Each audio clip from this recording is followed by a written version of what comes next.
হরে কৃষ্ণ। আজ এক বিশেষ দিন। আজ আছে ভগবানের পুষ্প অভিষেক। অনেকেই হয়তো ভাবছো পুষ্প অভিষেক কি, অনেকেরই হয়তো জানা নেই যে পুষ্প অভিষেক কি। আজকে এই ভিডিওর মধ্যে তোমাদের কিন্তু সমস্তটা আমি জানাবো যে পুষ্প অভিষেক কি। আমার পক্ষে যতটা সম্ভব আমি তোমাদের জানানোর চেষ্টা করব। আমি তাড়াতাড়ি সকালবেলা সাজিয়ে নিয়ে বেরিয়ে পড়েছি। আর দেখো, আমি আমাদের গাছের ফুল এখান থেকে তুলবো আর আমি নিজের হাতে মালা বানিয়ে সেটা ভগবানকে নিবেদন করব। ভগবান মানে এই ধরনের জিনিস বেশি পছন্দ করে যেটা নিজের হাতে হয়। কেউ কোনো ভক্ত যদি নিজের হাতে সেটাকে অর্পণ করে বা নিজের হাতে লাগানো সবজি দিয়ে রান্না করে ভগবানকে নিবেদন করা হয়, এই ধরনের সমস্ত কাজই ভগবানের খুবই ভালো লাগে এবং ভগবান তাকে কৃপা করে। তাই আমাদের গাছের ফুল দিয়েই আমি কিন্তু মালা বানিয়ে দেব। আমি এখানে অনেকগুলো ফুল তুলে নিয়েছি আর কিছু আমাদের পাতাবাহার গাছ আছে, সেই গাছেরও কিছু পাতা আমি এখান থেকে তুলে নিচ্ছি। যদি মালাতে কিছু পাতা এইগুলো দিই তাতে মালাটার সৌন্দর্য যদি আরেকটু বাড়ানো যায়। আমি কিছু ফুল আগে থেকেই কালেক্ট করে রেখেছিলাম, কিন্তু আমার মনে হচ্ছিল যে কম পড়বে মালা গাঁথতে, তাই জন্য আরও কিছু ফুল আমি এখন নিয়ে চলে এলাম। দেখো, এই সমস্ত ফুল কিন্তু আমাদের গাছের। আমি সমস্ত ফুলগুলোকে আলাদা আলাদা করে সাজিয়ে নিচ্ছিলাম। সব রকমেরই কিছু কিছু ফুল আছে এখানে। আর দেখো, এবার গাঁদা ফুল দিয়ে আমি এখানে মালা গাঁথা অলরেডি শুরু করে দিয়েছি। কেমন হবে কি জানি, ভগবানকে কতটা খুশি করতে পারবো সেটা নিয়ে খুবই আমি চিন্তায় থাকি। ঠিক আছে, এই পাতাগুলো আমি এইভাবে দিচ্ছিলাম, দেখছিলাম যে কতটা ভালো লাগে। দিয়ে তো দিয়েছি, পুরো মালাটা কেমন লাগে। আর আমি এখানে একা একা বসে বসে এখন মালা গাঁথছিলাম। পৌষ মাসের আজকের দিনেই কেন আমরা পুষ্প অভিষেক করি?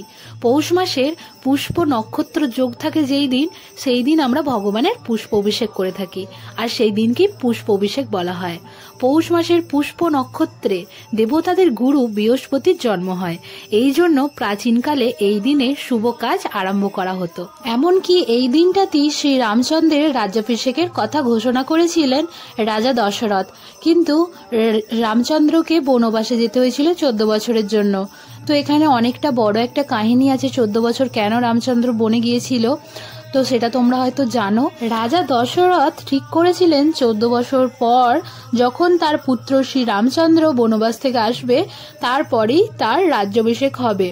তো তাই জন্য এই পৌষ মাসের পূর্ণিমা তিথিতেই শ্রী রামচন্দ্রের রাজ্যাভিষেক করা হয়েছিল।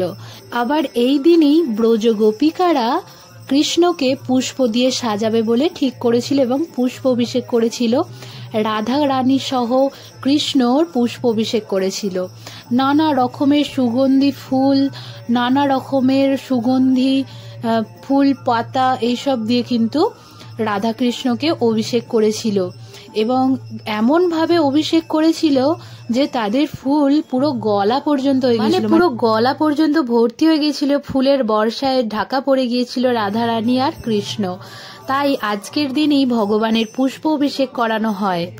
আমি তো এক অধম, আমার বেশি কিছু আয়োজন আমি করতে পারিনি, তাই আমি যতটুকু করতে পেরেছি এই যে চন্দন দিয়ে আমি গোপালকে স্নান করাচ্ছি, তারপর পঞ্চামৃত দিয়ে স্নান করাবো।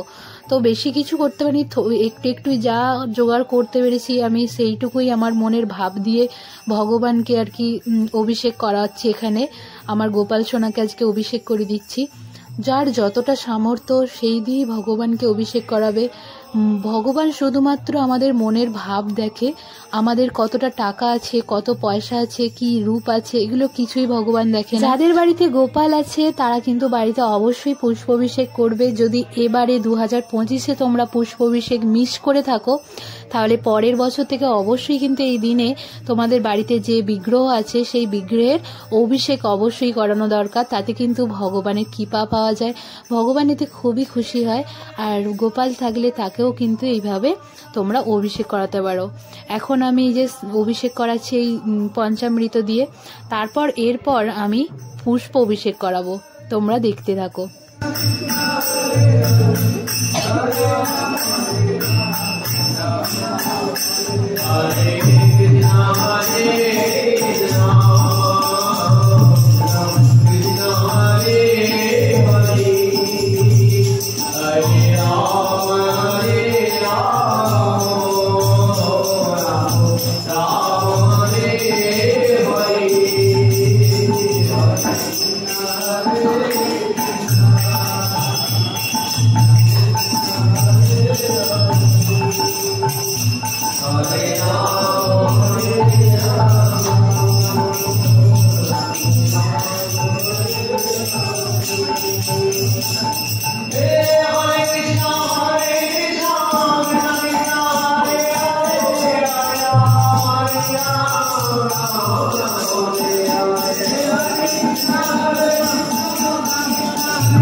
গোপালের অভিষেক তো হয়ে গেছে, গোপালকে এখন সিংহাসনে বসিয়ে দেবো আর তারপর ভোগ নিবেদন করব। আর দেখো আমি কিন্তু তখন মালাগুলো পরিয়ে দিয়েছি, কিন্তু তোমাদেরকে দেখাইনি যে প্রতিটা আলেখ্য কেমন লাগছে।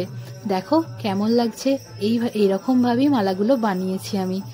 কেমন লাগছে অবশ্যই কিন্তু আমাকে কমেন্টে বলো। এখন আমি বাড়িতে গোপালের অভিষেক করে দিয়েছি, আর সন্ধেবেলা যাব জগন্নাথের মন্দিরে। জগন্নাথের মন্দিরে ওখানে জগন্নাথকে অভিষেক করতে পাবো, আর জগন্নাথকে অভিষেক দর্শন করতেও পারবো, তোমাদেরকেও আমি দর্শন করাবো। চলো আজকের ভিডিওটা এখানেই শেষ করলাম। হরে কৃষ্ণ, হরি বল।